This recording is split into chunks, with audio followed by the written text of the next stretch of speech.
السلام علیکم، welcome to قلم دان ناول تلاش خودی از قلم جیا راج، قسط نمبر 2۔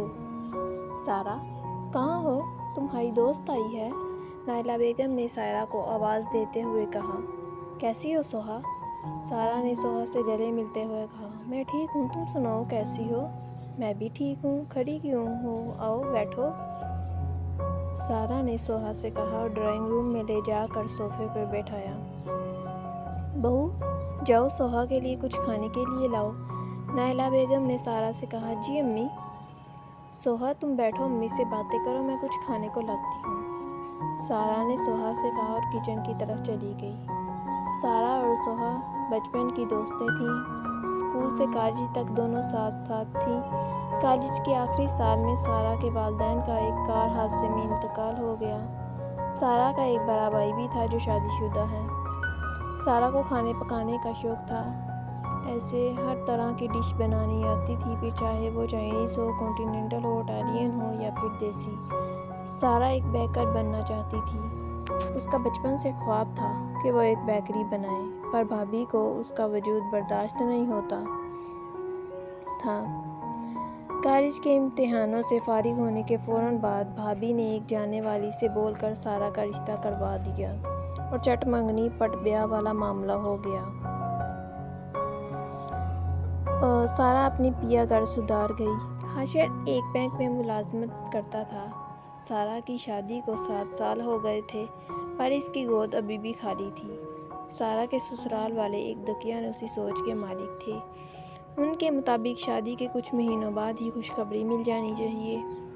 جب ایسا نہ ہوا تو شادی کے کچھ مہینوں بعد ہی اس کی ساس نے اسے مختلف ڈاکٹروں کے پاس بھیجنا شروع کر دیا تھا۔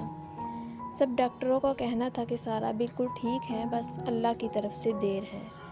سارہ کچن سے نکلی تو اس کے ہاتھ میں لوازمات سے بڑی ٹرالی تھی، جسے وہ گھسیٹ کر ڈرائنگ روم میں لے آئی۔ ٹیبل کے پاس آ کر اس نے مختلف لوازمات ٹیبل پر لگانا شروع کیے۔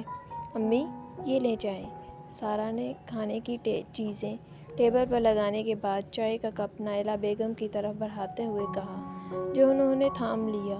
ساتھ ہی چائے کا ایک کپ سوہا کی طرف بڑھایا اور اپنا کپ لے کر سوہا کے ساتھ صوفے پر بیٹھ گئی۔ اور سنائیں آنٹی، کیسی ہیں آپ؟ سوہا نے چائے سپ لیتے ہوئے نائلہ بیگم کی طرف دیکھتے ہوئے پوچھا۔ بس بیٹا، کیا بتاؤں، اب بس مرنے سے پہلے پوتا پوتی کو دیکھنا چاہتی ہوں۔ 7 سال ہو گئے ہیں میرے حاشر کی شادی کو، پر میرا گھر ابھی بھی سونا ہے۔ پتہ نہیں میں اپنے حاشر کے بچے دیکھ بھی سکوں گی یا نہیں، ان کی کلکاریاں سن بھی سکوں گی یا نہیں، نائلہ بیگم نے افسردگی سے کہا اور چائے کا ایک گھونٹ لیا۔ یہ سب سنتے سارہ کے دل پر چھریاں چل رہی تھیں، وہ کیسے برداشت کر رہی تھی، وہی جانتی تھی، یا اس کا رب۔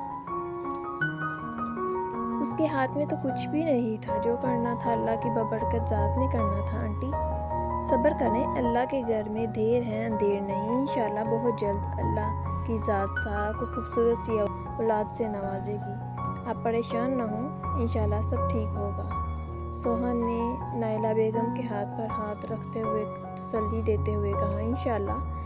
اچھا تم لوگ بیٹھ کر باتیں کرو، میں آرام کرنے کمرے میں جا رہی ہوں۔ سوہا بیٹا، کھانا کھا کے جانا، نائلہ بیگم کہتے ہوئے اٹھی اور اپنے کمرے کی طرف چلی گئی۔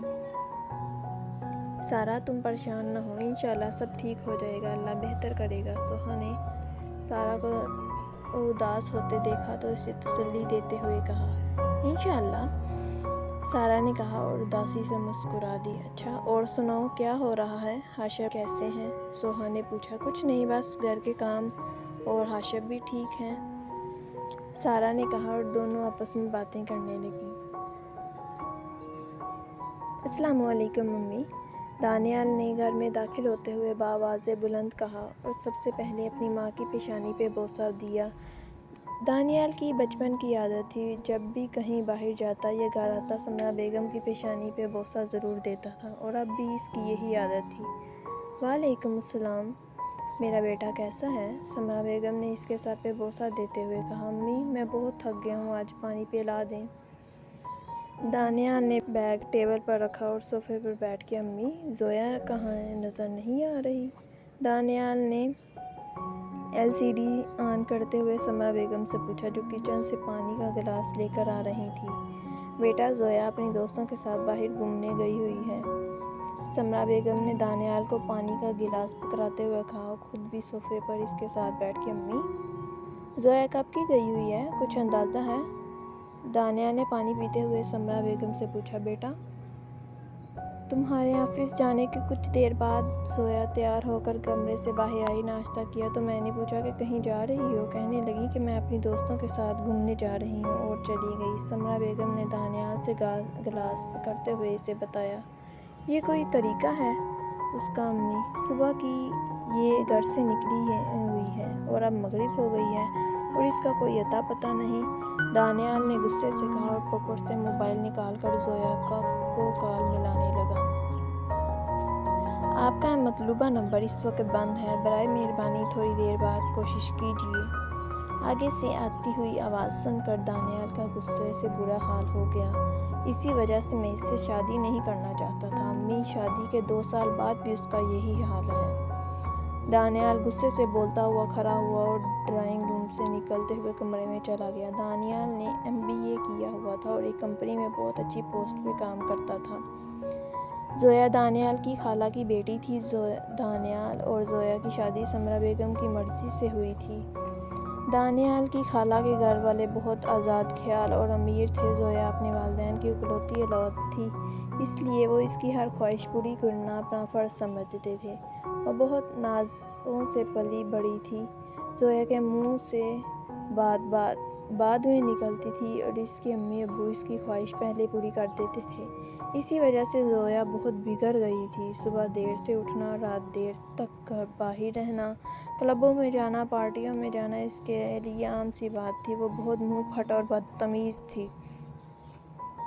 چھوٹے بڑے کی اسے کوئی تمیز نہیں تھی۔ زویا کے امی ابو بزنس کے سلسلے میں دبئی جا رہے تھے کہ راستے میں پلین کریش ہوا اور ان کا انتقال ہو گیا۔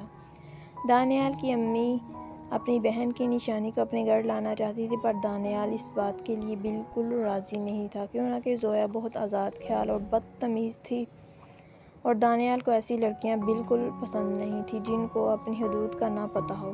پر دانیال کی امی نے اس کو سمجھایا کہ شادی کے بعد جب اس پہ ذمہ داری پڑے گی تو وہ ٹھیک ہو جائے گی۔ دانیال کو ایسی کوئی امید نہیں تھی، پر اس نے اپنی امی کی وجہ سے شادی کے لیے ہاں کر دی۔ پر شادی کے بعد بھی زویا میں بالکل بدلاؤ نہیں آیا۔ اب بھی اس کی وہی روٹین تھی جو اس کی شادی سے پہلے تھی۔ دانیال نے بہت کوشش کی اسے سدھارنے کی، پر اس پر کوئی اثر نہ ہوا۔ رات کے 10 بج گئے تھے اور زویا کو کوئی اتا پتہ نہیں تھا۔ اس کا فون بھی بند جا رہا تھا۔ دانیال کمرے میں چکر لگاتے ہوئے اس کا انتظار کر رہا تھا۔ اس وقت اس کا غصے سے برا حال تھا۔ ہاں ٹھیک ہے، چلو میں فون رکھتی ہوں، کل پھر ملیں گے، بائے۔ رات 10 بجے زویا فون پر بات کرتے ہوئے کمرے میں داخل ہوئی۔ سامنے ہی سے دانیال ٹہلتے ہوئے نظر آئے۔ یہ کون سا وقت ہے گھر آنے کا؟ کہاں تھی تم؟ ابھی تک ٹائم دیکھا ہے؟ کیا ہو رہا ہے؟ 10 بجنے والے ہیں۔ شریف گھروں کی عورتیں اس وقت تک گھروں سے باہر رہتی ہیں کیا؟ دانیال نے اس سے غصے سے پوچھا۔ 10 ہی بجے ہیں نا، کون سا 1 بج گیا ہے جو تم اتنا شور ڈال رہے ہو؟ زویا نے لاپرواہی سے کہا اور اپنا بیگ صوفے پر رکھا اور خود بھی صوفے پر بیٹھ گئی۔ زویا تم صبح سے گھر سے نکلی ہو، تم شادی شدہ ہو، کچھ تمہاری ذمہ داریاں ہیں۔